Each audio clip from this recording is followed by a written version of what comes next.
Biometric attendance को लेके हुकूमत ने संजीदगी से वक्तन फवक्तन कुछ इकदामात उठाए हैं और इसी सिलसिले में एक नया कदम कल ही मंजर आम पे आया। हुकूमत ने जुमा के रोज़ यानी कल defaulting drawing and disbursing officers DDOs की फहरिस्त तलब की, जो इत्मीनान बख्श बायोमेट्रिक अटेंडेंस के बगैर मुलाजमीन की तनख्वाहें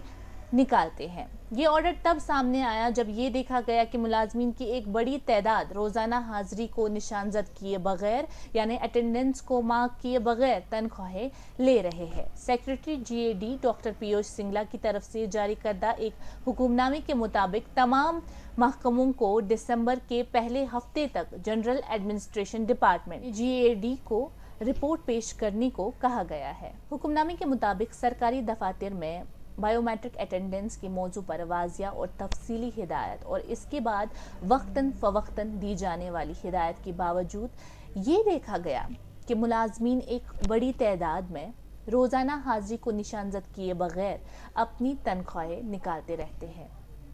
इसके साथ आपको ये बताएं कि ये एक ऐसा मामला है जिसे हुकाम ने संजीदगी से देखा है। मुलाजमीन की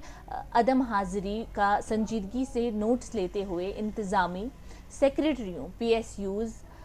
HODs, कॉरपोरेशंस, इदारों के मैनेजिंग डायरेक्टर्स, तमाम DDOs से कहा गया है कि वो हिदायत पर सख्ती से अमल करें और रोज़ाना की गई कार्रवाइयों की रिपोर्ट पेश करें। इस सिलसिले में जनरल एडमिनिस्ट्रेशन डिपार्टमेंट के हुक्म में कहा गया है कि मज़ीद डिफ़ॉल्टिंग DDOs की एक फहरिस्त जो मुलाजमीन तसल्ली बख्श बायोमेट्रिक अटेंडेंस के बगैर तनख्वाहें निकालते हैं, तमाम महकमों की तरफ से दिसंबर 2022 के पहले हफ्ते में जनरल एडमिनिस्ट्रेशन डिपार्टमेंट को रिपोर्ट फराहम की जाएगी।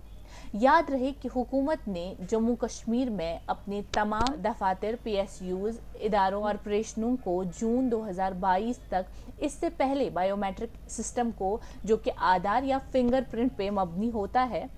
पर स्विच करने की हिदायत दी थी और तमाम मुलाजमीन को भी हिदायत की गई थी कि दफातर के मुतला शुदा दफातर औकात के मुताबिक आमद और रवानगी दोनों वक्त यानी मॉर्निंग और निकलने के वक्त अपनी हाजिरी को निशानजद कर लाजमी करार दिया गया है। इस हुक्मनामे में मजीद कहा गया है कि मुलाजमीन की तनख्वाहें तसल्ली बख्श बायोमेट्रिक अटेंडेंस की बुनियाद पर ही निकाली जाएगी। इसका मतलब अगर बायोमेट्रिक अटेंडेंस सही तरीके से नहीं की गई तो शायद उन मुलाजमीन की तनख्वाह रोक दी जा सकती है। नाज़रीन, इस सिलसिले में कई इकदामात हुकूमत की जानिब से पहले भी उठाए गए, जिनमें वाज़ह किया गया था कि बायोमेट्रिक अटेंडेंस कितनी ज़रूरी है और उस पर कितनी सख्ती से अमल किया जाना चाहिए, लेकिन हर बार इन इकदामात की पैरवी नहीं की गई, जिसकी वजह से अब हुकूमत का ये कदम सामने आया, जिसको लेके सख्ती से अमल में लाने की कोशिशें भी जारी की गई हैं। अब देखना ये बाकी रहेगा कि क्या इस बार हुकूमत इस कदम से अपने मकसद में कामयाब होगी या नहीं। फ़िलहाल अभी के लिए इतना ही। मज़ीद मालूमात के लिए आप बने रहे कश्मीर लाइव के साथ।